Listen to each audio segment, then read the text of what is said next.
మహాభారతం తెలుగులో ఎపిసోడ్ 8. అది సరిగా రాత్రి సమయం. ఆచార్య ద్రోణుని మరణానంతరం కురుసైన్యానికి మహాసేనాధిపతి ఎవరన్న ఆలోచనతో ఉన్నారందరూ, దుర్యోధనునితో సహా.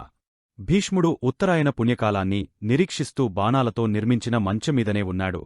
ద్రోణాచార్యుని మరణం దుర్యోధనుని ఎంతగానో కృంగదీసింది. కురుసైన్యంలోని మహారథులందరినీ పిలిపించి సభ చేశాడు దుర్యోధనుడు. కురువీరులందరూ కలిసివచ్చారు. మహావీరులారా, పితామహ భీష్ముని సారథ్యంలోనే కురుక్షేత్ర యుద్ధం ముగసిపోతుందని భావించాను. తరువాత ద్రోణాచార్యులవారి సైన్యాధిపత్యంతోనైనా నాకు విజయం వరిస్తుందనుకొన్నాను. కాని అధర్మమార్గాన అన్యాయంగా పాండవులు ఆ ఇద్దరి అడ్డుతొలగించుకొన్నారు. మనకిప్పుడు భీష్మ ద్రోణులంతటి మహానాయకుడు కావాలి. కురుసైన్యానికి మహాసేనాధిపతిగా ఎవరిని నియమించాలో మీరే నిర్ణయించండి అన్నాడు దుర్యోధనుడు. అప్పుడు కృపాచార్యుడు లేచి ఇలా అన్నాడు: దుర్యోధనా, ఆచార్యుని మరణం నిన్నెంతగా కృంగదీసిందో మా అందరికీ తెలుసు. భీష్మద్రోణుల తరువాత నీకు అత్యంత ఆప్తుడు నీ శ్రేయోభిలాషి కర్ణుడు. కాబట్టి మహాసైన్యాధిపతి పట్టాన్ని కర్ణునికి కట్టబెట్టటమే సముచితంగా ఉంటుంది. కృపాచార్యుని అభిప్రాయాన్నే సమర్థించాడు అశ్వత్థామ. దుర్యోధనునికి కూడా మనస్సులో కర్ణునికే సేనాభారాన్ని వప్పగించాలని ఉంది. తన కోరికకు తగినట్లుగానే కృపాచార్యుడు మాట్లాడటం దుర్యోధనునికి ఎంతో సంతోషం కలిగించింది. వెంటనే కురుసైన్యానికి మహాసేనాధిపతిగా కర్ణుని ప్రకటించాడు. కురువీరులందరూ హర్షాన్ని ప్రకటించాడు. భీష్మ ద్రోణుల తరువాత తనకంతటి గౌరవం లభించినందుకు పొంగపోయాడు కర్ణుడు. పవిత్ర గంగాజలంతో కర్ణుని అభిషేకించాడు దుర్యోధనుడు. కురువీరులందరూ కర్ణునికి జయ జయధ్వానాలు చేశారు. ఒకప్పుడు కులహీనుడని నిండుసభలో అవమానింపబడిన తాను ఈనాడు కురు మహాసైన్యానికి సర్వసైన్యాధిపతి పట్టాన్ని కట్టించుకోవటం కర్ణునికి మహదానందమనిపించింది. శరీరంలోని నరనరాలు ఆనందోద్రేకాలతో పొంగపోయాయి. ప్రాణమిత్రుడు దుర్యోధనుని గట్టిగా కౌగలించుకొన్నాడు. ఆనందాశ్రువులు కన్నుల నిండగా ఇలా అన్నాడు: ప్రాణమిత్రమా, ఈ సూతపుత్రునికి సురాధిపత్యాన్ని బహుకరించావు. స్నేహానికి నీవు కట్టినవెల అనన్యమైనది. నీ స్నేహంలో, నీ ప్రాపకంలో నీ ఉప్పుతిని పెంచిన ఈ దేహాన్ని నాదిగా నేనెన్నడూ అనుకోలేదు. దేహాలు వేరైనా ప్రాణమొక్కటిగా బ్రతికాను. నా శరీరంలో చివరి రక్తబిందువున్నంతవరకు నీకోసమే శ్రమిస్తాను. ఈ సువిశాల భరత సామ్రాజ్యానికి నిన్ను రారాజును చేయకుండా విశ్రమించను. నీవు నామీద ఉంచిన విశ్వాసాన్ని చివరి నిమిషం వరకు కాపాడుకుంటాను. కర్ణుని మాటలకు పులకించి పోయాడు దుర్యోధనుడు. మిత్రమా కర్ణా, నా సర్వ సైన్యానికి నిన్ను మహాసైన్యాధిపతిగా పట్టంకట్టాలన్న నా ఆశ నేటితో నెరవేరింది. జయాపజయాలకన్నా నీ స్నేహమే నాకు ముఖ్యం. నీవు నాకు తోడుగా ఉన్నావన్న నమ్మకంతోనే ఈ యుద్ధానికి దిగాను. మన అతిరథ మహారథులందరూ నీకు తోడుగా ఉంటారు. నీ శౌర్య పరాక్రమాలతో లభించపోయే విజయం కోసం ఎదురుచూస్తాను. నీకు మంచి జరగాలని దేవతలదరినీ కోరుకుంటాను తన్మయంగా అన్నాడు దుర్యోధనుడు. బంగారు బిందెలతో ద్రాక్షరసాన్ని తెప్పించి కురువీరులందరికీ విందుచేశాడు దుర్యోధనుడు. మనస్సులకు శరీరాలకు తగిలిన గాయాల బాధను మరచిపోయారందరూ. ఆ రాత్రి కర్ణునికి నిద్రపట్టలేదు. గతమంతా కళ్లముందు కదిలింది. కన్యకుంతికి తాను పుట్టటం, అతిరథునికి గంగానదిలో దొరకటం, రాధాదేవి పెంచటం, దుర్యోధనుని స్నేహం, పరశురాముని శాపం, దేవేంద్రుని మోసం, భూదేవి శాపం, కన్నతల్లి పాండవులను చంపవద్దని కోరటం, ఒకసారి ప్రయోగించిన అస్త్రాన్ని మరొకమారు ప్రయోగించనని కుంతికి చెప్పటం, ఇంద్రశక్తి ఘటోత్కచుని పై వ్యర్థం కావటం ఒక్కొక్కటిగా మనోరంగ స్థలంపై నాట్యంచేశాయి. గతజ్ఞాపకాలతో కుదేలైపోయాడు కర్ణుడు. అర్ధరాత్రి తరువాత ఎప్పుడో నిద్రకు జారాడు. తెల్లవారింది. చాలా త్వరగా తెల్లవారినట్లనిపించింది కర్ణునికి. కురుమహాసేనానిగా యుద్ధరంగలో తన పరాక్రమాన్ని చూడటానికి తన తండ్రి సూర్య భగవానుడు త్వరగా వచ్చాడేమో అనుకున్నాడు. కాలకృత్యాలు ముగించి యుద్ధ సిద్ధుడైనుదుట వీరతిలకం దిద్దుకొన్నాడు. సూర్యభగవానునికి వినమ్రుడై నమస్కరించాడు. తండ్రి సూర్యదేవా, నేను కుంతీ పుత్రుడని పాండవులకు తెలియదు. కాని పాండవులు నా తమ్ములని నాకు తెలుసు. ఈ స్థితిలో నాకు సంపూర్ణ ఆత్మస్థైర్యాన్ని, మనోనిగ్రహ శక్తిని ప్రసాదించు మహాత్మా అంటూ వేడుకొన్నాడు. ప్రారంభమైంది. మకరవ్యూహం నిర్మించాడు కర్ణుడు. అర్ధచంద్రవ్యూహం పన్నారు పాండవులు. అర్జునుడు దుర్యోధనుని, శిఖండి కృపాచార్యుణ్ణి ఎదుర్కొన్నారు. కర్ణునితో తలపడ్డాడు నకులుడు. ముందుగా నకులుడు కర్ణుని ధనస్సును విరిచాడు. వెంటనే కర్ణుడు మరోధనుస్సును అందుకుని నకులుని, సారథిని, అంగరక్షకులను చంపేశాడు. నకులునికి దిక్కుతోచలేదు. రథందుకి పారిపోబోతున్న నకులుని వెంబడించి పట్టుకున్నాడు కర్ణుడు. దీనవదనుడైన నకులుని అసహనంగా సఖశిఖపర్యంతం చుచి, ఓరేయ్ అర్భకుడా, నీకు తగిన వీరులతో యుద్ధం చేయాలిగాని పెద్దలతో యుద్ధానికి దిగితే చస్తావ్. చిన్నవాడివన్న దయతో నీకు ప్రాణభిక్ష పెడుతున్నాను. వెళ్ళు అంటూ అవమానించి పంపివేశాడు. తలవంచుకుని వెళ్ళిపోయాడు. భీముడు గజబలసమేతంగా క్షేమదుర్తిని చంపేశాడు. సాత్యకి కౌరవసేనను దుమ్ము దులిపాడు. ప్రొద్దుగుంకటంతో ఆనాటి యుద్ధం ముగసింది. ఒకరకంగా చూస్తే కర్ణుని ఆధిపత్యంలో మొదటిరోజు యుద్ధం చెప్పగానే నడిచింది. తన యుద్ధ నాయకత్వం తనకే నచ్చలేదు. వెంటనే వెళ్లి దుర్యోధనుని కలిశాడు. కర్ణుడు నలతగా ఉన్నట్లు గమనించాడు దుర్యోధనుడు. మిత్రమా, ఏమిటి విషయం? నీవెందుకో ఆందోళనతో ఉన్నట్లు కనబడుతున్నావు. ఏం జరిగింది? దుర్యోధనా, నా విలువిద్యా నైపుణ్యం, నాసక్తి, సామర్థం నీకు తెలియనిది కాదు. బాణప్రయోగంలో అర్జునుడు ఎన్నటికీ నన్ను మించలేడు. కాని అర్జునునికి నాకు ఒక్క విషయంలోనే వ్యత్యాసముంది. ఏమిటా వ్యత్యాసం కర్ణా? కృష్ణసారథ్యమే అర్జునుని విజయ రహస్యం. యుద్ధం చేసేవాడు ఎంతటి వీరుడైనా తగిన సారథి లేకపోతే నైపుణ్యం ప్రదర్శించటం సాధ్యం కాదు. ఈ కురుక్షేత్ర రణరంగంలో సారథ్య పండితులు ముగ్గురున్నారు. కృష్ణుడు, శల్యుడు, ఉత్తరుడు. వాళ్ళే ఈ ముగ్గురు. దేవశిల్పి విశ్వకర్మ నిర్మితమైన విజయమనే దేవధనుస్సును గురుదేవులు పరశురాముడు నాకు బహుకరించిన విషయం నీకు తెలుసు. అర్జునుని గాండీవ ధనుస్సు కన్నా మహిమాన్వితమైన విజయ ధనుస్సు ఉండి కూడా సారథ్యలోపం వల్ల నా శక్తి నిర్వీర్యం అవుతున్నది. అంగరాజా, నీవెంతటి వీరుడవో నేనెరుగనివాడనా? అసలు నేను ఈ యుద్ధానికి దిగింది నీ అండచుచ్చుకొనేగదా. భీష్మ, ద్రోణులు ఎంతటి వీరులైనా వారిద్దరూ పాండవ పక్షపాతులు. నాకోసం ఎంతటి త్యాగానికైనా వెనుదీని ఆత్మమిత్రుడవు నీవే. ఈ భరత సామ్రాజ్యం కావాలా, కర్ణుడు కావాలా అని ఎవరైనా నన్నడిగితే నాకు కర్ణుడే కావాలంటాను. అది సరే, నన్నిప్పుడు ఏం చేయమంటావో కురుమహా సైన్యాధిపతిగా నన్ను ఆజ్ఞాపించు. దుర్యోధనుని కన్నులలోకి ఆరాధనగా చూచాడు కర్ణుడు. రా రాజా, మన శల్యుని నాకు రథసారథిగా ఒప్పించగలిగితే అర్జునుని నామరూపాలు లేకుండా చేస్తాను అన్నాడు కర్ణుడు. ఒక్కక్షణం ఆలోచనలో పడ్డాడు దుర్యోధనుడు. వెంటనే దుశ్శాసనుడిని పిలిపించాడు. పిలిచినదే తడవుగా వచ్చాడు దుశ్శాసనుడు. దుశ్శాసనా, నీవు వెంటనే మన శల్యుని మందిరానికి వెళ్ళాలి. శల్యుడు మధుపాన ప్రియుడుగదా. బంగారు కలశాలతో మధువు నింపుకుని శల్యరాజుకు అందించిరా వెళ్ళు ఆజ్ఞాపించాడు దుర్యోధనుడు. సరేనంటూ వెళ్ళిపోయాడు దుశ్శాసనుడు. దుర్యోధనుడు కర్ణుని పంపించివేసి శకునిని తోడుతీసుకుని శల్యమందిరానికి బయలుదేరి వెళ్లాడు. మధుపాన ప్రియుడైన శల్యుడు దుశ్శాసనుడందిస్తున్న మద్యాన్ని మహాప్రియంగా త్రాగుతున్నాడు. దుర్యోధనుడు శల్యుని చూడగానే మద్రరాజులకు దుర్యోధనుని మహదాభివందనాలు అంటూ నమస్కరించాడు. రావయ్యా అల్లుడా, రా. నాకు మద్యమంటే ఇష్టమని దుశ్శాసనుడు నాకోసం మంచి మద్యాన్ని తెచ్చాడు. ఈ మద్యం మహాత్మ్యం ఏమిటో కాని మహారుచిగా ఉంది అన్నాడు శల్యుడు. నీ ఆనందమే కౌరవులకు కొండంతబలం అన్నాడు శకుని. నాపై దుర్యోధనునికింత అభిమానం ఉండబట్టేగదా పాండవులను కాదని కురు బలంలో చేరిపోయాను. ఏమంటావు దుర్యోధనా అన్నాడు పొంగపోతూ శల్యుడు. నిజమే శల్యమామా, ఈ దుర్యోధనునిమీద నీకెంతటి అభిమానం, ఆప్యాయతలున్నాయో చెప్పటానికి ఆ ఒక్క విషయం చాలు అన్నాడు. దుర్యోధనుడు. నిజం చెప్పావు దుర్యోధనా. ఈ శల్యుడంటే ఏమనుకొన్నావు? ఆడి తప్పటమనేది మా మద్రవంశంలోనే లేదు. ఏమంటావు శకునిరాజా? ఏమనగలను శల్యరాజా. నీ సత్యవాక్పరిపాలన గురించి ఈనాడు రాజలోకమే నీరాజనాలు పడుతున్నదే. అందుకే దుర్యోధనునికి నీవంటే ప్రత్యేకమైన అభిమాన గౌరవాలున్నాయి. రాజలోకంలో నీవంటివాడు కోటికొక్కడైనా ఉంటాడంటే నేను నమ్మను. నీవు అంతటివాడవు కాబట్టే రారాజు నీ అనుగ్రహం కోసం వచ్చాడిప్పుడు. శల్యుని పొగడుతూనే అసలు విషయానికొచ్చాడు శకుని. ఏమిటి? నా అనుగ్రహం కోసం వచ్చాడా దుర్యోధనుడు? అల్లుడు, శల్యమామ దగ్గర సందేహిస్తావేమిటి? అనుమానం లేకుండా అసలు విషయానికొచ్చేయ్. నీకోసం శల్యరాజు ప్రాణమివ్వటానికేనా సిద్ధమే. దేవుని ముందు నిల్చుని వరంకోరటానికి తటపటలెందుకు అంటూ శకుని మాటల బాణాలను శల్యునిపైకి వదిలాడు. శకుని పొగడ్తలకు మెత్తబడ్డాడు శల్యుడు.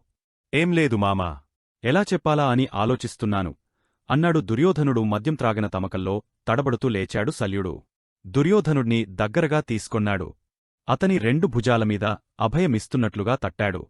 ఎడమ చేతితో తన మీసాలను సవరించుకుంటూ ఏం కావాలో కోరుకో దుర్యోధనా, మాట ఇస్తున్నాను అన్నాడు శల్యుడు. మామా, కృష్ణునితో సరిసాటిగా సారథ్యం చేయగలవారు ఎవరు? దుర్యోధనా, కృష్ణుని మించిన రథసారథినిగదా నేను అన్నాడు శల్యుడు. ఆ విషయం నాకు తెలుసుగనుకనే నిన్నొక వరం అడగటానికి వచ్చాను. చెప్పవయ్యా అల్లుడు, ఏమిటావరం? చెప్పుకో. అర్జునుడు కృష్ణుని సారథ్య మహిమ వల్లనే కురుసైన్యాన్ని చెండాడుతున్నాడు. అర్జునునితో సమానమైన మరొక వీరునికెవరికైనా నీ సారథ్యగనుక లభిస్తే. ఆగపోయాడు దుర్యోధనుడు. ఏమిటి? నేను సారథ్యం చేయటమా? నేను వీరుడనై ఉండి మరొకరికి సారథ్యం చేయటమా? ఏం మాట్లాడుతున్నావు దుర్యోధనా? నేను అతిరథ వీరుడను, పౌరుషంగా అన్నాడు శల్యుడు. మామ శల్యరాజా, త్రిపురాసుర దహనానికి బ్రహ్మదేవుడు శ్రీవిష్ణువుకి సారథ్యం చేయలేదా? హృదయ విద్య తెలిసినవారికే సారథ్యం సాధ్యమవుతుంది. రథసారథ్యంలో కృష్ణుడు నీగోటికి కూడా సరిరాదు. నన్ను అవమానిస్తున్నావా దుర్యోధనా? కాదు మామా, కానే కాదు. శత్రుహృదయ శల్యుడవు నీవు. అందుకే నిన్ను లోకమంతా శల్యరాజు అని పిలుస్తూ ఉంది. నీ రథసారథ్య సామర్థ్యం చూడాలని నేను ఎప్పటినుండో ఆశతో ఉన్నాను. దయచేసి నాకోర్కె మన్నించవా మామా? రారాజు అభిమానం మరచి ప్రాధేయపడ్డాడు. ధర్మరాజుకిచ్చిన వాగ్దానం గుర్తొచ్చింది శల్యునికి. సరే దుర్యోధనా, నా సారథ్యం చూడాలంటున్నావు కాబట్టి మన్నిస్తున్నాను. సరే, నేనెవరికి సారథ్యం చేయాలి? నా ప్రాణమిత్రుడు అంగరాజు కర్ణునికి. ధిక్! ఒక సూతునికి క్షత్రియ సారథ్యమా? మామా, ఈ దుర్యోధనుడు విజయలక్ష్మిని వరించాలని నీవు భావిస్తే ఈ త్యాగం చేయక తప్పదు. నాకోసం, కేవలం నాకోసం అంగీకరించు. దుర్యోధనా, మాట ఇచ్చాను గనుక మన్నిస్తున్నాను. కాని ఒక్క షరతు. కర్ణుడు నన్ను సారథిగా చూడకూడదు. నేను ఏం మాటాడినా తప్పుగా భావించకూడదు. నాకు అయిష్టమైన నిమిషమే సారథ్యాన్ని వదిలేస్తాను. సారథ్యం తప్ప మరే విధమైన సహాయ సహకారాలు నానుండి అర్థించరాదు. దుర్యోధనా, మరొకసారి విను. కేవలం సారథ్యం మాత్రమే చేస్తాను. సరేనా? కృతజ్ఞుడను మామా. నీ మేలు మరువరానిది. శల్యుడు కర్ణసారథిగా ఉంటూ సూటిపోటి మాటలతో కర్ణునిగాయపరుస్తూ అతని శక్తిసామర్థ్యాలను అణచివేసి ధర్మజునికి సహాయపడాలనుకొన్నాడు. రకరకాల వ్యక్తుల సమాహారం మహాభారతం. ఈ మహాకథలో మహాత్ములున్నారు, మహానీచులు కూడా ఉన్నారు. అభిమానవంతులు, అసమాన పురుషులు, నిందితులు, నీతిమంతులు, కాముకులు, కాపురుషులు, కర్తవ్యహీనులు, కర్మయోగులు, కీర్తివంతులు, కుటిలురు, చరిత్రహీనులు, సచ్చరిత్రులు, పుణ్యపురుషులు ఎందరెందరో ఉన్నారు. ఈ మహాభారతంలో లేనిది ఈ సృష్టిలో మరిక ఉండదు. మన నిత్య జీవితంలో తారసపడే ఎందరో వ్యక్తులు ఇందులో ఉన్నారు. అందుకే మహాభారత కథ ఏనాటికీ నిత్యనూతనంగా ఉంటుంది. ఈ మహాభారతాన్ని సంపూర్ణంగా అర్థం చేసుకుంటే మరేది మనిషి చదవనక్కర్లేదు. ఇది వేదాంత చదివి తెలుసుకోలేరన్న భావనతో నారద మహర్షి ప్రోద్బలంతో వేదవ్యాస మహర్షి సర్వవేదాలసారంగా ఈ మహాభారత కథను రూపొందించాడు. కనుకనే ఈ మహాభారతాన్ని పంచమవేదం అంటున్నాం. శల్య సారథ్యం. కర్ణుని సేనాధిపత్యంలో రెండవనాటి యుద్ధం ప్రారంభమైంది. శల్యుడు కర్ణ రథసారథిగా పగ్గాలు చేపట్టబోయే ముందు మరోసారి కర్ణునికి తన నియమాలు, ఆంక్షలు వివరించి చెప్పాడు. రథసారథ్యం తప్ప మరే ఇతర సహాయం తన నుండి లభించదని, తన రాజసానికి, క్షత్రియత్వానికి, వీరత్వానికి ఎప్పుడు భంగం కలిగినా మధ్యలోనే రథసారథ్యం నిలుపు చేస్తానని హెచ్చరించాడు. శల్యుని నియమ నిబంధనలన్నిటినీ అంగీకరించాడు కర్ణుడు. రథం కురుక్షేత్రం వైపు కదిలింది. శల్యరాజా, నీ సారథ్యంతో ఈనాడే అర్జునుడు హతం కావాలి. నీ సారథ్య నైపుణ్యం చూపించు. నావీరత్వం ప్రదర్శిస్తాను అన్నాడు కర్ణుడు. కర్ణా, ఎందుకు ఆవేశపడుతున్నావు? అర్జునుని జయించటమంటే నీవు భావిస్తున్నంత తేలిక కాదు. రెండు చేతులతోనూ బాణాలు విడువగల వీరుడువాడు. శాపగ్రస్తుడవైన నీవు అర్జునుని గెలవటమంటే ఆషామాషీ కాదు. మద్రాధిపతి, నీ చెల్లెలు మాద్రీదేవిని పాండురాజుకిచ్చావు కదా. అందువల్ల ఆ పాండుపుత్రులమీద నీకు అభిమానముందేమో. అందుకే అర్జునుని పొగడుతున్నావు. అంగరాజా, నేనిప్పుడు నీకు సారథిని. యుద్ధంచేసే వీరుని రక్షించే బాధ్యత కూడా సారథిమీదే ఉంటుంది. కాబట్టే నీకు హితం చెప్పాను. సారథ్యంతో పాటుగా నీ ప్రాణాలు కాపాడటం కూడా నా కర్తవ్యం కదా. తన పనిని ప్రారంభించాడు శల్యుడు. సరే, రథాన్ని కురుక్షేత్రం వైపు నడిపించు. శల్యుడు సమయం దొరికినప్పుడల్లా కర్ణుని ఉత్సాహాన్ని కృంగదీస్తున్నాడు. శల్యుని మితిమీరిన వాచాలత్వాన్ని కర్ణుడు భరించలేకపోతున్నాడు. ఏ వ్యక్తికైనా ఉత్సాహమే శక్తినిస్తుంది. ప్రోత్సాహం కొండంతబలాన్ని కల్గస్తుంది. మాటమాటకు శల్యుడు కర్ణుని సమరోత్సాహాన్ని నీరుగారుస్తున్నాడు. కర్ణుని పాలిట మరొక శాపమయ్యాడు శల్యుడు. పరశురాముడు ప్రసాదించిన విజయధనస్సును ధరించి సూర్యతేజంతో వస్తున్న కర్ణుని చూచాడు ధర్మరాజు. వెంటనే అర్జునుని వద్దకు వెళ్ళి, అర్జునా, ఒకసారి కర్ణుడ్ని చూడు. ఈరోజు కర్ణుడు అమితోత్సాహంతో ఉన్నాడు. నాకేదో భయంగా ఉంది అన్నాడు. అన్నయ్యా, ఏమిటీ పెరకితనం? వాడు నా చేతుల్లో చావటానికే పుట్టాడు. వాడిచావు నిశ్చయం. నీవు ధైర్యంగా ఉండు అన్నాడు అర్జునుడు. అర్జునా, నీవు నిజంగా కర్ణుని చంపగలవా? నాశక్తిని శంకిస్తున్నావా అన్నయ్యా? పార్థా, ఈ కర్ణుని అండచుచ్చుకొనే దుర్యోధనుడు యుద్ధానికి దిగాడుగదా. వీడిని నీవు చంపేవరకు నాకు మనశ్శాంతిలేదు. నాకొక మాట చెప్పు, ఈ సూతపుత్రుడ్ని ఎప్పుడు చంపుతావు? ఆతృతగా అడిగాడే ధర్మరాజు. సరే చెబుతున్నాను విను. ఈరోజే వాడికి చివరి రోజు చేస్తాను. చూస్తుండు అని అర్జునుడు అంటుండగానే రథాన్ని ముందుకు నడిపించాడు. కృష్ణుడు. కర్ణుడు కురుక్షేత్రానికి ప్రవేశిస్తూనే పాంచాల ప్రభద్రక సైన్యాలను ఊచకోత కోసేశాడు. ఆనాటి కర్ణుని చూస్తున్న వీరులందరూ విస్మయపడుతున్నారు. కర్ణుడు ధర్మరాజుతో కలియబడ్డాడు. ధర్మజుని సారథిని గుర్రాలను చంపివేశాడు. రథందిగా అసహాయుడై వెనుదిరిగ వెళ్లబోతున్న ధర్మరాజును అడ్డగించి కత్తిని గుండెలపై పెట్టి హేళనగా నవ్వుతూ, ఒరేయ్ యుధిష్ఠిరా! వీరక్షత్రియుడవైపుట్టి వెనుదిరిగా పారిపోతావా? పరికిపందా పరమజూదరివైన నీకు యుద్ధరంగంతో పనేమిటోయ్? చల్లని నీడలో కూర్చుని జూదం ఆడుకో. రణరంగం అంటే పావులు విసరటం అనుకొన్నావా? పోరా పో! 10 మంది బ్రాహ్మణులను పిలిపించుకుని కథలు చెప్పించుకుంటూ కాలంగడుపుకో, అంతేగాని వీరాధివీరులు కత్తులు పట్టి కదంతొక్కే ఈ రణరంగం నీవంటివారికి సరికాదు. పెరికిపందా! నిన్ను ప్రాణాలతో విడిచిపెడుతున్నాను. బ్రతికినంతకాలం నా పేరు చెప్పుకుని నన్ను తలచుకుంటూ బ్రతుకు. వెళ్ళు! అంటూ పరుషోక్తులతో హింసించి ప్రాణాలతో ధర్మరాజును వదిలిపెట్టాడు కర్ణుడు. ధర్మరాజును కర్ణుడు అవమానించి వదలిన విషయం భీముడు విన్నాడు. అహో! అంటూ పొలికేకలు వేస్తూ కర్ణునితో కలియబడటానికి దృష్టద్యుమ్నుని సాత్యకిని తీసుకుని బయలుదేరాడు. ఓరేయ్ సూతపుత్ర కర్ణుడా! నీకు ధైర్యముంటే నాతో కలబడు! అంటూ పెనుకేకలు వేస్తూ వస్తున్న భీమసేనుని చూచాడు శల్యుడు. కర్ణా! భీముని చూడు. ధర్మరాజువంటి సాత్వికులతో యుద్ధం చేయటం వీరత్వం కాదు. మదించిన మదపుటేనుగులాంటి ఈ భీమునితో యుద్ధం చేయి చూద్దాం. వీరులు భీరులతో పోరాడరాదు కదా! అంటూ ఎకసెక్కమాడాడు శల్యుడు. ఓను శల్యరాజా! రథాన్ని భీమసేనునివంక నడిపించు. అదిగో అది మగసిరిగలమాట! అంటూ రథాన్ని దూకించాడు. శల్యుడు. ఇక్కడి లావుండగా కర్ణుని చేతిలో ఘోరంగా అవమానింపబడిన ధర్మరాజు దున్హకంతో కుమిలిపోతూ శిబిరానికెళ్లిన విషయం అర్జునునికి తెలిసింది. కృష్ణా! ఒక్క నిమిషం మన రథాన్ని ధర్మజుని శిబిరం వైపు నడిపించు. నేను వెంటనే అన్నయ్యను చూడాలి అన్నాడు. కృష్ణార్జునులు ధర్మరాజ శిబిరం ప్రవేశించేసరికి ధర్మజుడు ఒకమూల కూర్చుని ఉన్నాడు. కృష్ణార్జునులను చూస్తూనే గబగబా ఎదురువస్తూ, వచ్చావా అర్జునా? నీ రాకకోసమే ఎదురుచూస్తున్నాను. నన్ను అవమానించి అపహాస్యం చేసిన కర్ణుని చంపి వచ్చావుగదు. ఆ శుభవార్తను వినిపించటానికే వచ్చి ఉంటావు. కర్ణుడు చచ్చాడు! కర్ణుడు చచ్చాడు! అంటూ ఉన్మాదిలా అరిచాడు ధర్మజుడు.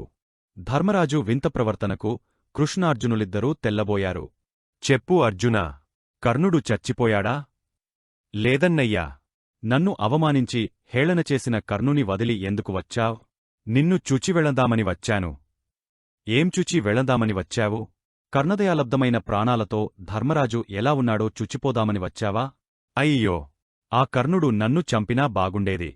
ఈ మనోహింస ఉండేది కాదు. అభిమన్యు ఘటోత్కచులిద్దరు ఉంటే ఆ కర్ణుని ఇంత సమయం ప్రాణాలతో ఉండనిచ్చేవారా? అర్జునా, కర్ణుని చంపుతాను, కర్ణుని చంపుతాను అంటూ బీరాలు పలికావు. ఏం చేశావు? ఏం చేయగలిగావు? వాడిని చంపటం నీవల్ల కాదు.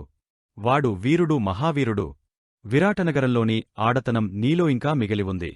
నీ పరాక్రమమేమిటో తెలిసిపోయింది. నీ చేతిలోని గాండీవాన్ని కృష్ణునికివ్వు. కృష్ణునిచేత ఆ కర్ణుని ఇప్పుడే చంపిస్తాను. ధర్మజుని మాటలకు తోకతొక్కిన త్రాచులా అయ్యాడు. అర్జునుడు. నా గాండీవాన్ని అవమానిస్తావా? అంటూ ధర్మజునిపై కత్తిదూశాడు. అర్జునా! ఏమిటి అసంబద్ధ ఆవేశం? అంటూ పార్థుని చేయిపట్టుకున్నాడు కృష్ణుడు. వాసుదేవా! నన్ను వారించకు. నా గాండీవ ధనస్సును నిందించిన వారిని ప్రాణాలతో వదిలిపెట్టనని ప్రతిజ్ఞ చేశాను. నీవు ఎవరిపై కత్తిదూసావో తెలుసా? నా గాండీవాన్ని ఎవరు నిందించినా నాకు ఒకటే. అర్జునా! పితృ సమానుడైన అన్నగారిని చంపుతావా? నీ ప్రతిజ్ఞలు స్వజన వినాశనానికా? ధర్మరాజు నిన్ను ఏ స్థితిలో నిందించాడో ఆలోచించు. అవమానపు బాధలో ధర్మరాజు ఏం మాట్లాడుతున్నాడో ఆయనకే తెలియటంలేదు. ఈ స్థితిలో ఎవరున్నా అంతే అంటూ అర్జునుని మందలించాడు. కృష్ణుడు. వాసుదేవా! అర్జునుని వదలిపెట్టు. శత్రువుల చేతిలో అవమానింప బడి బ్రతికే కన్నా స్వజనుల చేతిలో మరణించడమే మంచిది. అర్జునా! ఎత్తిన కత్తి దించకు. నన్ను చంపి నీ శపథం నిలబెట్టుకో అంటూ ధర్మజుడు దీనవదసుదయ్యాడు. తన దూకుడుతనానికి అర్జునుడు సిగ్గుపడిపోయాడు. ప్రతిజ్ఞ విషయం ఎలా ఉన్నా ధర్మస్వరూపుడైన అన్నగారిపై కత్తిదూసినందుకు సిగ్గుపడిపోయాడు. అసహాయకంగా కృష్ణునివంక చూస్తుండిపోయాడు. అప్పుడు కృష్ణుడు, అర్జునా! ఆప్తులు, గౌరవనీయులు, దైవసమానులైన పెద్దవారి విషయంలో ప్రతిజ్ఞా విస్మరణ కూడా ధర్మమే అవుతుంది. అంతేకాకుండా మరొక సూక్ష్మ మార్గం చెబుతాను విను. అతిగా నిందించటం కూడా హత్యాసమానమే అవుతుంది. కాబట్టి ధర్మజుని నిందించి నీ ప్రతిజ్ఞను నిలబెట్టుకోవచ్చు అంటూ ప్రత్యామ్నాయ మార్గం చెప్పాడు. కృష్ణుని తరుణోపాయంతో పార్థుడు ధర్మజుని నిందించటం ప్రారంభించాడు. యుధిష్ఠిరా!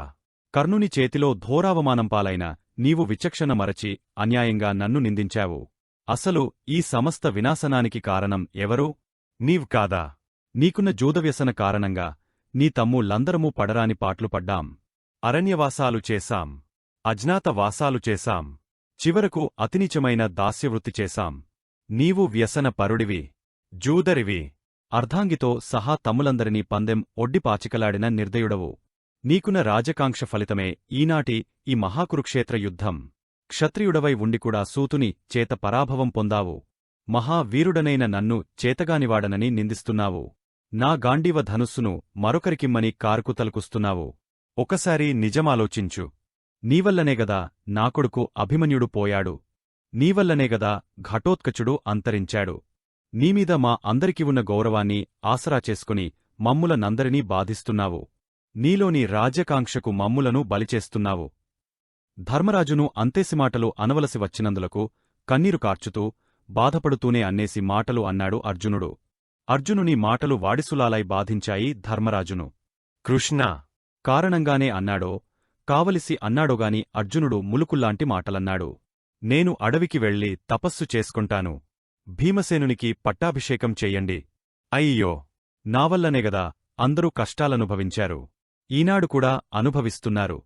నేను వెళ్ళిపోతాను. నాకు సెలవు ఇప్పించు వాసుదేవా అంటూ కన్నీళ్లతో కృష్ణుని వేడుకున్నాడు ధర్మరాజు.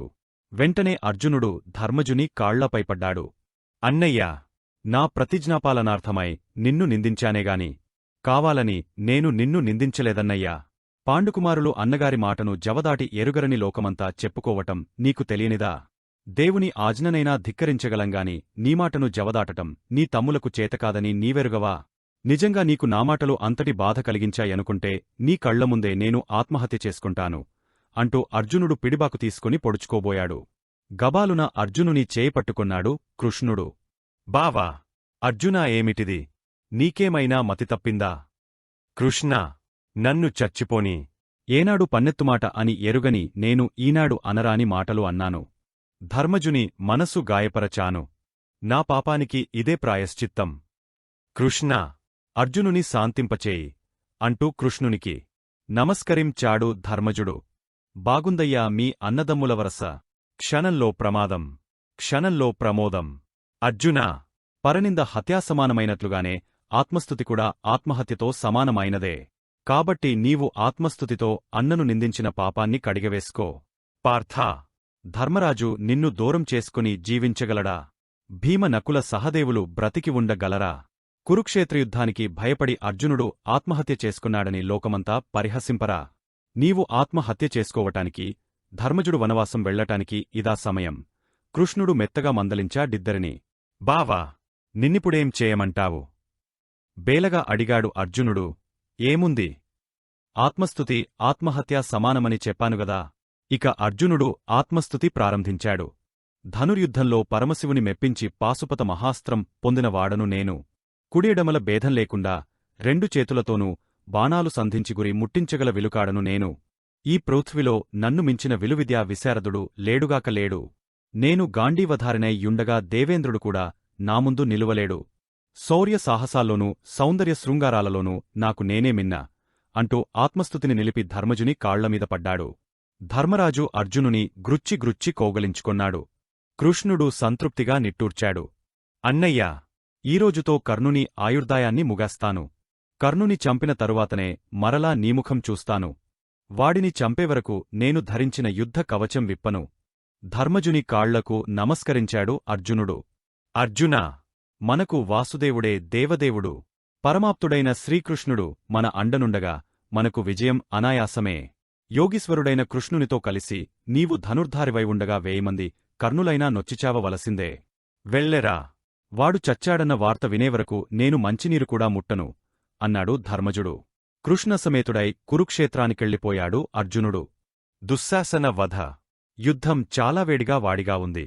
కర్ణుని చంపేవరకు కవచం విప్పనని అర్జునుడు చేసిన ప్రతిజ్ఞ భీమునికి తెలిసింది. మితిమించిన ఉద్వేగంతో మితిమీరిన శౌర్యంతో కురు సైన్యాన్ని కుళ్లబొడుస్తున్నాడు. దుర్యోధనుని గజబలాన్ని ధ్వంసం చేశాడు. ఎదురుగా వచ్చిన శకునితో తలపడి ధనస్సును విరగగొట్టి మూర్ఛిల్లజేశాడు. దుర్యోధనుని సహాయంతో బ్రతికిపోయాడు శకుని. ఇదే సమయంలో అర్జునుడు దుర్యోధనుని తమ్ములు 10 మందిని చంపేశాడు. అదిచుచి సింహనాదం చేశాడు భీముడు. సరిగా అదే సమయానికి భీమునికి ఎదురొచ్చాడు దుశ్శాసనుడు. భీముడు దుశ్శాసనుడిని చూస్తూనే జబ్బలు చరిచాడు. నరాలు పొంగేట్లుగా ఫీంకరించాడు. ఓరేయ్ దుశ్శాసనా! వచ్చావా? రారా! సరైన సమయానికే వచ్చావ్. మృత్యుదేవత నిన్ను దగ్గరుండి నడిపించుకుని తీసుకొని వచ్చింది. ఈ రోజుతో నీ నూకలు చెల్లిపోయాయి. భీముని కవ్వింపుకి సరిగానే స్పందించాడు దుశ్శాసనుడు. ఒరేయ్ వాగుబోతా, 13 కడగండ్లు అనుభవించినా నీకు మదం తగ్గలేదు. విరాటరాజ్యంలో వంటలు చేసి వళ్ళు పెంచావ్. నీ బలుపును బూడిద చేస్తాను అంటూ భీముని సవాలుకి ప్రతి సవాలు విసిరాడు. భీమసేన దుశ్శాసనులు యుద్ధానికి దిగారు. దుశ్శాసనుని రథసారథిని చంపేశాడు భీముడు. భీముని రథాస్వాలను సారథిని చంపేశాడు దుశ్శాసనుడు. భీముడు రథం నుండి క్రిందకు దూకి గద తీసుకుని పరుగున వెళ్లి దుశ్శాసనుని రథాన్ని తల్లక్రిందులు చేశాడు. క్రిందబడిన దుశ్శాసనుని పిడిగుద్దులు గ్రుద్దాడు. కొదమ సింహం లేడిపిల్లను పట్టుకున్నట్లుగా ఒడిసి పట్టుకున్నాడు. ఓరేయ్ దుష్టదుశ్శాసనా! ఆనాడు పరమసాధ్వి పాంచాలిని వదిన గారన్న వరస మరచి జుట్టుపట్టి బరబరా ఈడ్చుకుంటూ నిండు కొలువుకు లాక్కుని వచ్చావు. గుర్తుందా? ఆ పరాభవానికి ప్రతిగా నేను నీకు ఇస్తున్న బహుమతి ఇదిగో అంటూ పిడికిలి బిగించి బలంగా దుశ్శాసుని ముఖంమీద గ్రుద్దాడు. దుశ్శాసనుడు పళ్ళు విరిగా రక్తం క్రక్కాడు. ఓరి నీతిలేని నికృష్టుడా! కన్నతల్లిలాంటి ద్రౌపదిని వివస్త్రను చేయాలని ప్రయత్నించి చీరలు విప్పదీశావు. గుర్తుందా? మరచిపోతే గుర్తు తెచ్చుకో అంటూ దుశ్శాసనుని 2 కాళ్లు పట్టుకుని గరగరా త్రిప్పి నేలకు విసిరాడు. లబోదిబోమన్నాడు దుశ్శాసనుడు. దుశ్శాసనుని దురవస్థను బొమ్మల్లా చూస్తుండిపోయారు సైనికులు. ఆ సమయంలో భీమసేనుడు రాక్షసునిలా కనిపిస్తున్నాడు. దుశ్శాసనుని శరీరంలోని ఎముకలన్నీ విరిగపోయాయి. ప్రాణభయంతో లేని శక్తినంతా కూడదీసుకుని అడవిపంది అరచినట్లుగా అరుస్తున్నాడు దుశ్శాసనుడు. ఓరే! ఇంకా పెద్దగా అరువు. నీ తండ్రి ధృతరాష్ట్రునికి వినబడేట్లుగా అరువు. సమస్త కురుక్షేత్రానికి వినబడేట్లుగా అరువు అంటూ మోకాళ్లతో పొడుస్తూ మర్మస్థానంలో తన్నాడు. విలవిలలాడి పోయాడు దుశ్శాసనుడు. కురుపాండవ సైనికులు దుశ్శాసనుని దురవస్థను చూస్తుండిపోయారు. దుశ్శాసనుని దురదృష్టమేమో కాని ఒక్క కురువీరుడు ఆ సమయంలో అక్కడలేడు. సమస్త వీరులారా వినండి. 13 నిండు కౌరవ సభలో ప్రతిజ్ఞ చేశాను. ద్రౌపదీదేవి కురులు బట్టిలాగా వలువలుడ్చ ప్రయత్నించిన వీడి గుండెలు చీల్చి రక్తం త్రాగుతానని చెప్పిన నాటి ప్రతిజ్ఞ నేడు తీర్చుకోబోతున్నాను. అహో! వీరులారా! సైనికులారా! చూడండి, ఈ దుశ్శాసనుని గుండెలు చీలుస్తున్నాను అంటూ దుశ్శాసనుని గుండెలమీద కూర్చుని గదతో పొడిచి గుండె చీల్చి దోసిలితో రక్తంపట్టి నోట్లో పోసుకొన్నాడు. ఆ దారుణ దృశ్యాన్ని చూస్తున్న కురుపాండవ సైనికులు శివశివ అంటూ కళ్ళు మూసుకొన్నారు. భీమసేనుడు దుశ్శాసన రక్తాన్ని ముఖంనిండా రాసుకొన్నాడు. వంటి నిండా పూసుకొన్నాడు. మహారాక్షసుడిలా కనిపిస్తున్న భీముని చుచి భయపడ్డారు సైనికులు. తమ్ముని మరణవార్త వింటూనే పరుగుపరుగున బయలుదేరాడు దుర్యోధనుడు. మిగిలిన దుర్యోధనుని తమ్ములందరూ భీమునిమీదకు పరుగెత్తుకుంటూ వస్తుండగా అల్లంత దూరాన నుండి చూచిన కృష్ణుడు అర్జునుని ఉసిగొల్పాడు. 10 మంది దుర్యోధనుని తమ్ములు నేలకొరిగారు. భీమసేనుడు దుశ్శాసనుని రక్తాన్ని చేతులనిండా పూసుకుని ద్రౌపదీ శిబిరం వైపు వెళ్లాడు. భీమసేనుని సహాయంగా వచ్చిన అర్జునునితో కర్ణుని కొడుకు వృషకేతు ఎదురు నిలిచాడు. వృషకేతుతో యుద్ధం చేస్తున్నంతసేపు అర్జునునికి అభిమన్యుడే గుర్తుకొస్తున్నాడు. కర్ణుని కొడుకు ధనుర్విద్యా నైపుణ్యానికి అర్జునుడు ఆశ్చర్యపోతున్నాడు. ఒక్కొక్కసారి భళా వృషకేతు అంటూ కర్ణుని కొడుకుని తనకు తెలియకుండానే పొగడాడు. అర్జునుని నిర్లిప్తతను అదనుగా తీసుకుని రెచ్చిపోయాడు వృషకేతు. వీడిని ఇక ఉపేక్షించకూడదు అనుకుంటూ వృషకేతుని 2 చేతులను బాణాలతో నరికి మరొక బాణంతో తలనరికివేశాడు. కన్నకొడుకు మరణాన్ని కళ్లారా చూశాడు కర్ణుడు. శల్యరాజా! మనరథాన్ని అర్జునుని కెదురుగా నడుపు అని కర్ణుడు అంటుండగానే వెక్కిరింపుగా నవ్వాతు శల్యుడు, అలాగే కర్ణా, నీ పౌరుషమేమిటో చూపించు అంటూ రథాన్ని ముందుకు నడిపాడు. ఇదిలా ఉండగా అశ్వత్థామ తన రథాన్ని నడుపుకుంటూ దుర్యోధనుని దగ్గరకొచ్చి తన రథందిగే దుర్యోధనుని రథమెక్కాడు. గురుపుత్రుని రాకకు కారణం తెలియని దుర్యోధనుడు, అశ్వత్థామా, ఏమిటి ఇలా వచ్చావు అంటూ ప్రశ్నించాడు. నీతో మాట్లాడాలని వచ్చాను దుర్యోధనా. ఏమిటది? ఆచార్యపుత్రా, నేను నీ శ్రేయోభిలాషినని నీకు నమ్మకమే కదా. నిస్సంశయంగా నీవు నా శ్రేయోభిలాషివే. రా రాజా. కురుక్షేత్ర యుద్ధం ప్రారంభం జరిగా నేటికి 17 రోజులు కావస్తున్నది. మన 11 అక్షోహిణీ సేనలో 3 పైగా మరణం పాలైపోయింది. మన పక్షపు మహావీరులెందరో మనకు దూరమయ్యారు. విజయం మన కనుచూపు మేరలో మనకు కనబడటంలేదు. దుర్యోధనా, నీవు ఇప్పటికైనా మనసు మార్చుకుంటే ఈ మారణహోమం ఆపవచ్చు. ధృతరాష్ట్రులవారు చెబితే పాండవులు అస్త్రాలు వదలి యుద్ధం ఆపేస్తారు. వాళ్లు అడిగిన 5 ఊళ్లను వారికిచ్చి నీ రాజ్యాన్ని నీవు పరిపాలించుకో. ఇంకా మరణశయ్య మీద ఉన్న భీష్ములవారు కూడా యుద్ధం నిలిచిపోయిందని తెలిస్తే ఎంతో సంతోషిస్తారు. ఈ యుద్ధాన్ని విరమించి నీ మిత్రుడు కర్ణుని రక్షించుకో.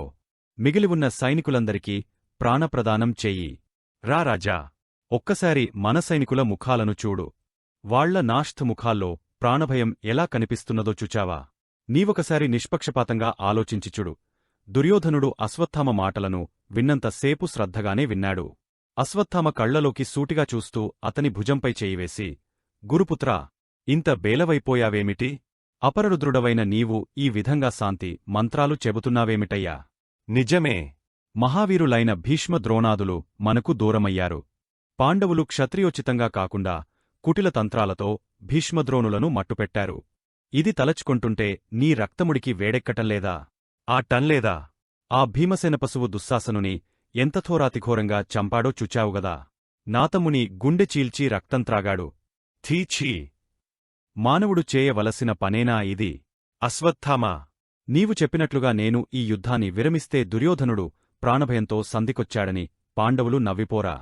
సమస్త రాజలోకం నన్ను పెరికి పందగా అవహేళన చేయదా? అంతేకాదు, నామీద ప్రేమతో నాకు సహకరించటానికి వచ్చిన ఎందరో రాజులు నేలరాలిపోయారు. నా తమ్ములు నా పుత్రులు కూడా నన్ను విడచి వెళ్ళిపోయారు. దుర్యోధనుడు బాధగా నిట్టూర్పు విడచి ఒక్క క్షణం ఆగపోయాడు. మిత్రమా అశ్వత్థామా, నీవు నాకు కేవలం గురుపుత్రుడవే కాదు, సోదర సమానుడవు కూడా. చివరిగా నీకొక మాట చెబుతాను, స్థిరబుద్ధితో విను. నాకిప్పుడు కావలసింది ఆత్మరక్షణ కాదు, ఆత్మాభిమానం. అభిమాన ధనుడన్న బిరుదుతో ఇంతకాలం బ్రతికాను. మానహీనుడిగా మనలేను అశ్వత్థామా. నన్ను క్షమించు. నీ చివరి అభిప్రాయం ఇదేనా దుర్యోధనా? ఓను.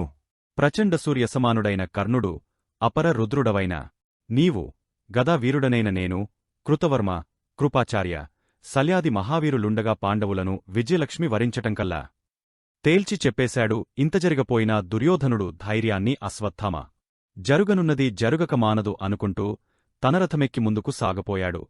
శల్యుడు కర్ణరథాన్ని ముందుకు నడుపుతూనే, కర్ణా, నిజంగా రథాన్ని అర్జునుని వద్దకు నడపమంటావా? మరలా అక్కడకు వెళ్లిన తరువాత కృష్ణార్జునులను చూచి భయపడి రథాన్ని వెనక్కు మరలించమంటే నావల్ల కాదుసుమా అన్నాడు. శల్యరాజా, నా రథసారథ్యానికి అంగీకరించేటప్పుడు నీవు విధించిన షరతులకు తలవంచి మోసం వహించక నాకు తప్పటంలేదు. పాండవులకు నీవు మేనమామవని తెలిసికూడా నిన్నే సారథ్యానికి ఎందుకు ఎంచుకున్నానో తెలుసా? నీవు ధర్మం తెలిసిన వీరుడవని నమ్మానుగనుక. శల్యరాజా, దయచేసి నీ కొంకు మాటలు కట్టిపెట్టి నాకు విజయలక్ష్మిని వరించిపెట్టు. పద అంటూ విజయధనువును అందుకొన్నాడు. సరే కర్ణా, బుద్ధికర్మానుసారిని నీ ఇష్టం వచ్చినట్లుగానే నడిపిస్తాను అంటూ గుర్రాలను అదిలించాడు శల్యుడు.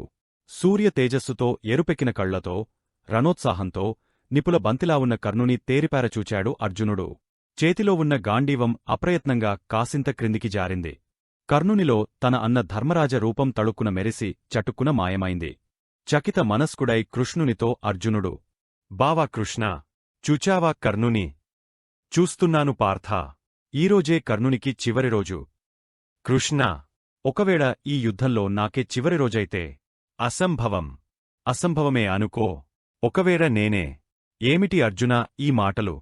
నీవు అడుగుతున్నావు కాబట్టి చెబుతున్నాను విను. నీకు జరుగరానిది జరిగితే ఆయుధాన్ని పట్టనని ప్రమాణం చేసిన నేను మాట తప్పియైనా సుదర్శన చక్రంతో ఈ కర్ణాది కూర్వీరులందరినీ హతమార్చి ధర్మరాజుకు రాజ్యాభిషేకం చేస్తాను. కఠినంగా అన్నాడు కృష్ణుడు. మాధవా! అంటూ శిరస్సు వంచి నమస్కరించాడు అర్జునుడు. దేవాదిదేవా! వాసుదేవా! నీవు నాచెంతనుండగా ఈ కర్ణులు ఎన్నివేల మంది ఎదురు నిలిచినా పోరాడి గెలుస్తాను. ఆశీర్వదించు. విజయోస్తు! అన్నాడు కృష్ణుడు. కర్ణార్జునుల యుద్ధం ప్రారంభమైంది. అర్జునుడు ఆగ్నేయాస్త్రాన్ని కర్ణుని మీదకు విడిచాడు. కర్ణుడు వారుణాస్త్రంతో ఆగ్నేయాస్త్రాన్ని నిర్వీర్యం చేశాడు. అర్జునుడు మేఘాస్త్రం వేశాడు. కర్ణుడు వాయువ్యాస్త్రంతో మేధాస్త్రాన్ని పనికిరాకుండా చేశాడు. నారాయణాస్త్రం సంధించి విసిరాడు అర్జునుడు. నారాయణాస్త్రాన్ని నారాయణాస్త్రంతోనే శాంతింపచేశాడు కర్ణుడు. కురుపాండవ సైనికులు యుద్ధం మరచి కర్ణార్జునుల యుద్ధాన్ని చూస్తున్నారు. ఇద్దరూ దివ్యాస్త్రాలతోనే యుద్ధం చేస్తున్నారు. ఒకరి అస్త్రాలను మరొకరు నిర్వీర్యం చేస్తున్నారు. కర్ణార్జునులిద్దరిలో ఎవరు మిన్న ఎవరు చిన్న తెలియకుండా ఉంది.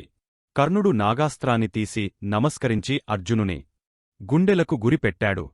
తక్షకుని కొడుకైన అశ్వసేనుడనే నాగరాజు ఖాండవదహన సమయంలో అగ్నిపుగల నుండి ప్రాణరక్షణ కోసం పారిపోతుండగా తోకభాగం మంటలలో కాలిపోయింది. సగం దేహంతోనే ప్రాణాలను రక్షించుకుని ఖాండవదహనానికి కారకుడైన అర్జునునిమీది పగతో కర్ణుని ఆశ్రయించి సమయం కోసం వేచివున్న కాలకుట విషసర్పమే నాగాస్త్రం. కర్ణుడు నాగాస్త్రాన్ని బయటకు తీస్తుండగానే విషాగ్నులను క్రక్కుతూ ఉండటం చూచి బెదిరిపోయాడు శల్యుడు. కర్ణా! మహాకర్కోటక విషజ్వాలలను క్రక్కుతున్న ఈ అస్త్రం ఏమిటి? నాగాస్త్రం శల్యరాజా! ఈ మహాస్త్రంతో అర్జునుడు నేలకొరిగపోతాడు చూడు. శల్యుడు కర్ణునిగురివంక అర్జునునిగుండెవంక పలుమార్లు చుచి కర్ణా! నీగురిసరిగాలేదు. మారుసనధానం చేయి అన్నాడు. ఒకసారి వింటికి సంధించిన బాణాన్ని ఇంకొకసారి సంధించనని కర్ణుడు చేసిన ప్రతిజ్ఞ శల్యునికి తెలుసు. ఆడి తప్పని అసమాన్యుడని తెలుసు. ప్రాణసమానమైన కవచకుండలాలనే దానంచేసిన దానశీలుడని తెలుసు. కాని కర్ణుని ఏకాగ్రతను భంగం చేయటమే శల్యుని ఉద్దేశ్యం. నాగాస్త్రాన్ని ప్రయోగించటానికి కర్ణుడు ఎంతగా ఉత్సాహపడుతున్నాడో నాగాస్త్రం కూడా అంతకుమించి అర్జునుని వధించటానికి అంత ఉత్సాహపడుతూ ఉంది. కర్ణుని గురి తప్పకుంటే ఈ అస్త్రం అర్జునునికి అపాయమే. కర్ణుడు సంధించిన మహాస్త్రాన్ని గుర్తించాడు కృష్ణుడు. కర్ణుని గురిని కూడా గుర్తించాడు. నాగాస్త్రాన్ని అర్జునుని కంఠానికి గురిచుచి వదిలాడు కర్ణుడు. అంతే! కృష్ణుడు తన రథాన్ని క్రిందకు త్రొక్కాడు. గుర్రాలు మోకాళ్లపై నిలబడ్డాయి. కర్ణుడు వదిలిన నాగాస్త్రం అర్జునుని కెరీటాన్ని పడగొట్టింది. అర్జునునికి ప్రాణాపాయం తప్పింది. కాని దేవేంద్రప్రసాదితమైన తన కిరీటం ఎగిరిపోవటంతో ఖిన్నుడైపోయాడు అర్జునుడు. దేవతల ప్రభువైన దేవేంద్రునికి పరమశివుడు మహిమాన్వితమైన కిరీటాన్ని ప్రసాదించాడు. అర్జునుడు ఇంద్రుని ఆహ్వానంతో అమరలోకం వెళ్ళినప్పుడు దేవేంద్రుడు అర్జునునికి ఆ దివ్యకిరీటాన్ని బహూకరించాడు. అమరకిరీటాన్ని ధరించిన కారణంగా అర్జునునికి కెరీటి అన్న కీర్తి ఏర్పడింది. ఆ మహిమాన్విత కిరీటం నాగాస్త్రంధాటికి నేలపాలైంది. కృష్ణుని సమయస్ఫూర్తివల్ల పార్థుని ప్రాణాపాయం తప్పింది. గురితప్పిన నాగాస్త్రం తిరిగా కర్ణుని వద్దకు వచ్చింది. విచారవదనంతో ఉన్న కర్ణునితో, మహావీరా! మరలా మరొక్కసారి నన్ను ప్రయోగించు. ఈ అర్జునుడు ముల్లోకాలలో ఎక్కడదాగి ఉన్నా హతం చేస్తాను. దయచేసి మళ్లీ ప్రయోగించు నన్ను అంటూ నాగాస్త్ర రూపంలో ఉన్న తక్షకపుత్రుడైన అశ్వసేనుడు కర్ణుని బ్రతిమలాడాడు. నాగాస్త్ర రూపంలో ఉన్న నాగరాజా! ప్రతీకార సాధన కోసం నన్ను నమ్మి నీవు ఇంతకాలం నాతో ఉండిపోయావు. నీ ఉపకారాన్ని నేను సద్వినియోగం చేసుకోలేకపోతున్నాను. మహాత్మా! నన్ను మన్నించు. కర్ణా! మరలా నన్ను ప్రయోగించు. అర్జునుని తప్పక చంపుతాను. క్షమించు మహాత్మా! నాకు ఆ అవకాశం లేదు. ఒకసారి సంధించిన బాణాన్ని మరొకసారి సంధించనని నా తల్లికి మాట ఇచ్చాను. ఆడిన మాట తప్పలేను. ధర్మాధర్మాలకు ఇది సమయం కాదు. విజయమే నీ లక్ష్యం. కాదు. నావల్ల కాదు. ఆడిన మాట తప్పలేను. నన్ను క్షమించు. నాగాస్త్ర రూపంలో ఉన్న తక్షకుని కొడుకు ఎంతగా బ్రతిమిలాడినా కర్ణుడు తల్లి కుంతీదేవికిచ్చిన మాటకోసం మరుసంధానం చేయలేకపోయాడు. రణరంగంలో ధర్మపాలన అనావశ్యకమైన ఆడినమాటకోసం నాగాస్త్రాన్ని అంగీకరించలేకపోయాడు. కర్ణార్జునుల యుద్ధం మరలా ప్రారంభమైంది. ఎవరికెవరూ తీసిపోకుండా యుద్ధం చేస్తున్నారు. మహాస్త్రాల ధోషకు దిక్కులు పిక్కటిల్లిపోతున్నాయి. సముద్రాలు కల్లోలమై అలలు ఆకాశమంత ఎత్తు ఎగురుతున్నాయి. కులపర్వతాలు కంపించిపోతున్నాయి. భూమి దద్దరిల్లుతున్నది. ఆకాశమార్గాన అమరులందరూ ఉద్వేగంతో చూస్తున్నారు. జయమెవరికో పరాజయమెవరికో తెలియకుండా ఉంది. సరిగ్గా ఈ సమయంలోనే కర్ణుని రథచక్రం భూమిలోనికి దిగబడిపోయింది. స్థానువైపోయాడు కర్ణుడు. ఒక్కుదుటున క్రిందకు దూకాడు. రథచక్రం ఎత్తబోయాడు. కర్ణుని ప్రయత్నం ఫలించటంలేదు. నిమిషానికి రథచక్రం భూమిలోనికి దిగిపోతూ ఉంది. సహాయం కోసం శల్యుని అర్థించాడు. అంగరాజా! నేను ముందుగానే చెప్పాను. సారథ్యం తప్ప సేవక కార్యాలు చేయనని. రథచక్రమెత్తటం నా పని కాదు. నా పని పూర్తయింది. నేను వెళుతున్నాను అంటూ శల్యుడు కరుణాహీనుడై కర్ణుని ఒంటరిగా వదలి వెళ్ళిపోయాడు. సారథికూడా లేని ఒంటరివాడయ్యాడు కర్ణుడు. ఎంతగా గుర్తుకు తెచ్చుకున్నా బ్రహ్మహస్త్రం గుర్తుకురావటంలేదు. కర్ణునికి మనిషికి ఎంత శక్తి ఉన్నా, ఎంతటి తెలివితేటలున్నా, ఎన్నెన్ని సిరి సంపదలున్నా దైవం తోడులేకుంటే నిరుపయోగమే కదా. కర్ణుని ఇప్పటి స్థితి కూడా అలాగే ఉంది. కర్ణుని దీనస్థితిని చూచి ఆకాశంలోని అమరగణం కన్నీరు కార్చింది. రథచక్రాన్ని పైకెత్తుతూనే, గుర్రాలను అదిలిస్తూనే అర్జునునితో యుద్ధం చేస్తున్నాడు కర్ణుడు. అంతటి దైన్యస్థితిలోనూ గుండెధైర్యాన్ని వదలని కర్ణుని చూచి చలించాడు కృష్ణుడు. ఎంత ప్రయత్నించినా రథచక్రం పైకి లేవకపోవటం చూచి అర్జునునితో కర్ణుడు ఇలా అన్నాడు. మహావీరా! అర్జునా! నా రథాన్ని పైకి ఎత్తేవరకు కాస్త సమయం ఇవ్వు. యుద్ధ ధర్మం తెలిసిన వీరుడవుగదా. విరథుడైన వీరునితో యుద్ధం చేయటం ధర్మం కాదు. రథంమీద మీరున్నారు, నేలమీద నేనున్నాను. ఇది ధర్మయుద్ధం కాదు. కర్ణుని అభ్యర్థనకు అలవోకగా నవ్వాడు కృష్ణుడు. కర్ణా! ధర్మాధర్మాలు నీకిప్పుడు గుర్తుకు వచ్చాయా? నీవు, నీ రారాజు చేరి పాండవులకు ఎన్నెన్ని అన్యాయాలు చేశారు, ఎన్నెన్ని దురాగతాలు చేశారు. కర్ణా! కూటికోసం దుర్యోధనుని కొంపచేరావు. తెలిసి అధర్మానితో చేతులు కలిపావు. నీవల్లనే, కేవలం నీవల్లనే ఈ కురుక్షేత్రయుద్ధం జరుగుతూ ఉంది తెలుసా? నీ అండచుచ్చుకునే దుర్యోధనుడు ఈ యుద్ధానికి సిద్ధపడ్డాడు. ఈ మహాయుద్ధ కారణమేదైనా కారకు డవు మాత్రం నీవే. నీలోని మంచితనం దుర్యోధనుని స్నేహంతో మలినమైపోయింది. తప్పు చేసినవాడికన్నా చేయించినవాడే ప్రథమ శిక్షార్హుడు. మంచిని అసమర్థతగా, నీతిమార్గం పనికిరానిదిగా, సత్యాచరణ విలువలేని దిగా, క్షమాగుణం చేతగానిదిగా ఏనాడు ఎవరూ పరిగణించకూడదు. అంగరాజా! అమృతం విషానితో కలిస్తే ఏమవుతుంది? విషంగానే మారుతుంది కదా. ఈనాటి నీ పరిస్థితి కూడా అంతే. రాక్షసత్వం ధర్మం పైకెక్కి స్వారి చేస్తుంటే కుటిల నీతితో కూలద్రోయటం తప్పుకాదు. పరీక్ష కంటే ఫలితమే ముఖ్యం. అవమానంతో తలదించుకున్నాడు కర్ణుడు. చేసిన తప్పులకన్నా చేయని తప్పులకు బాధ్యత వహించాల్సి వచ్చింది. కృంగపోయాడు కర్ణుడు. ఒక మహావీరుడు, ఆడి తప్పనివాడు, పలికి బొంకనివాడు, దానియోగి, ధైర్యశాలి, కార్యదీక్షుడు, అంకిత మనస్కుడు, దీనంగా దిక్కులేనివాడై భూత భవిష్యత్ వర్తమాన కాలాలతో పోరాడుతున్న కర్ణుని చూచి అర్జునుని హృదయం బరువెక్కింది. గాండీవాన్ని పక్కనపెట్టి గావాలోచనలో మునిగపోయాడు. అంతటి విషాదస్థితిలోనూ రథచక్రాన్ని పైకెత్తే ప్రయత్నం విరమించుకోలేదు కర్ణుడు.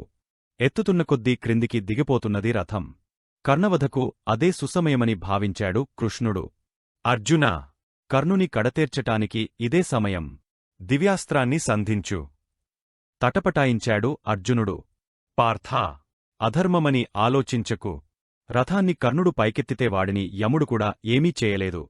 కలసివచ్చిన సమయాన్ని కాలదన్నుకుంటే విధికూడా నీకు సహకరించదు. బాణాన్ని సంధించు అంటూ తొందరచేశాడు కృష్ణుడు. ఎందుకోగాని కర్ణునునితో అధర్మయుద్ధానికి దిగలేకపోయాడు పార్థుడు. కృష్ణుడు అర్జునునివంక కోపంగా ఒక్కచూపుచుచాడు. అక్షయ తూనీరం నుండి ఒక సునిశిత బాణం తీసి అర్జునుడు, నేను పరమశివుని మెప్పించి పాశుపతం పొందినమాట నిజమైతే, ధర్మరక్షణ కోసమే ఈ యుద్ధం చేస్తున్నవాడనైతే, నారాయణ స్వరూపుడైన వాసు దేవుని ప్రియమిత్రుడనైతే ఈ దివ్యాస్త్రం కర్ణుని వధించుగాక అంటూ బాణం వదిలాడు అర్జునుడు. అర్జునుడు సంధించి వదిలిన దివ్యాస్త్రం ప్రచండ పౌరుషంగా దూసు కొనివెళ్లి కర్ణుని గుండెలను చీల్చివేసింది. పెను తుఫానుకి నేలకొరిగిన మహావృక్షంలా కర్ణుడు నేలకొరిగాడు. కర్ణుని శరీరమంతా రక్తంతో తడిసిపోయింది. చండ నిప్పులలో కరుగుతున్న బంగారంలా కనిపిస్తున్నాడు కర్ణుడు. పశ్చిమాద్రికి వెళుతున్న సూర్యభగవానుడు కర్ణుని దుస్థితి చూచి మరింత ఎర్రగా అయ్యాడు. కర్ణుని శరీరం నుండి ఒక్కొక్క దివ్యజ్యోతి పైకిలేచి సూర్యునిలో కలసిపోయింది. కుడిచేతికి దానకంకణాన్ని, ఎడమచేతికి వీరకంకణాన్ని ధరించి దానవీర కర్ణుడని దేశదేశాల ప్రశంసలు పొందిన మహామనిషి అనంతలోకాలకు తరలిపోయాడు. ఎందరో కలసి కర్ణుని మరణానికి కారకులయ్యారు. తల్లి కుంతిదేవి, భూదేవి, భార్గవ, రాముడు, దేవేంద్రుడు, కృష్ణుడు, అర్జునుడు, శల్యుడు ఈ ఏడుగురు కర్ణుని మరణానికి కారకులయ్యారు. ఆనాటి కులవ్యవస్థకు ఎదురు నిలిచి మైత్రిబంధానికి మారు పేరుగా మిగిలిపోయాడు. కర్ణమరణంతో ఆనాటి యుద్ధం ఆగపోయింది. పాండవ వీరులందరూ జైజధ్వానాలతో శిబిరాలకు వెళుతుంటే కురువీరులు దైన్యంతో దిగాలుగా శిబిరాలకు చేరుకున్నారు. దుర్యోధనుని దున్హఖానికి అంతులేదు. పసిపిల్లవానిలా వెక్కి వెక్కి ఏడ్చాడు. శల్యుని కోగలించుకొని, మామా, నా కర్ణుడెక్కడా? నా మిత్రుడెక్కడా? నా ప్రాణమెక్కడా? అంటూ పిచ్చివాడై భోరుబోరున విలపించాడు. దుర్యోధనుడు. అందరూ దుర్యోధనుని ఎంతగానో అనునయించారు. కౌరవ శిబిరాలన్నీ శోకసాగరంలో మునిగపోయాయి. పాండవ శిబిరాల్లో విజయవేడుకలు వినిపిస్తున్నాయి. కృష్ణార్జునులు కురుక్షేత్రం నుండి నేరుగా ధర్మరాజు శిబిరానికి వెళ్లారు. విజయదర్పంతో వస్తున్న అర్జునునికి ఎదురుగా వెళ్లి కోగలించుకొన్నాడు. ధర్మరాజు. భీమసేనుడు మీసాలు త్రిప్పాడు. నకుల సహదేవులు ఆరాధనగా చూచారు. ద్రౌపదీదేవి స్వయంగా తన చేతులతో అర్జునుని ప్రతిజ్ఞాకవచాన్ని విప్పింది. పాండవులందరూ కృష్ణునికి అభిముఖంగా నిలచి, వాసుదేవా, ఈ విజయం మాది కాదు, నీది. నీ కరుణాకటాక్షాలు సదా మాపై ఉండేట్లు ఆశీర్వదించు అంటూ చేతులెత్తి నమస్కరించారు. కురుక్షేత్ర యుద్ధ వివరాలన్నీ వ్యాసమహర్షి వరబలంతో సంజయుడు ధృతరాష్ట్రునికి ఎప్పటి విషయాన్ని అప్పుడు తెలియపరుస్తూ ఉన్నాడు. కర్ణుని మరణవార్త విని ధృతరాష్ట్రుడు తన స్వంతకొడుకే మరణించినంతగా గుండెలు కొట్టుకుంటూ ఏడ్చాడు. అప్పటికి దుర్యోధనుడు తప్ప మిగిలిన ధృతరాష్ట్ర పుత్రులందరూ యుద్ధరంగంలో మరణించారు. అందరి మరణంకన్నా కర్ణుని మరణమే ధృతరాష్ట్రుని కృంగదీసింది. ఏ మూలనో మిణుకుమంటున్న ఆశాదీపం కూడా ఆరిపోయింది. తరువాత ఏం జరుగుతుంది అనేది నెక్స్ట్ వీడియోలో చూద్దాం. మా వీడియో మీకు నచ్చినట్టు అయితే లైక్ చేయండి, షేర్ చేయండి. ముఖ్యంగా సబ్స్క్రైబ్ చేసుకోవడం మరచిపోకండి. మీ సలహాలు సూచనలు ఏమైనా ఉంటే కామెంట్ చేయండి. సోషల్ మీడియాలో ఫాలో అవ్వండి. ఆదిపర్వం, సభపర్వం, అరణ్యపర్వం, విరాటపర్వం మరియు భీష్మపర్వం పీడిఎఫ్ కింద డిస్క్రిప్షన్లో ఉంది, డౌన్లోడ్ చేసుకోండి. ముందు వీడియోస్ చూడకపోతే కింద లింక్స్ ఉన్నాయి, చూడండి.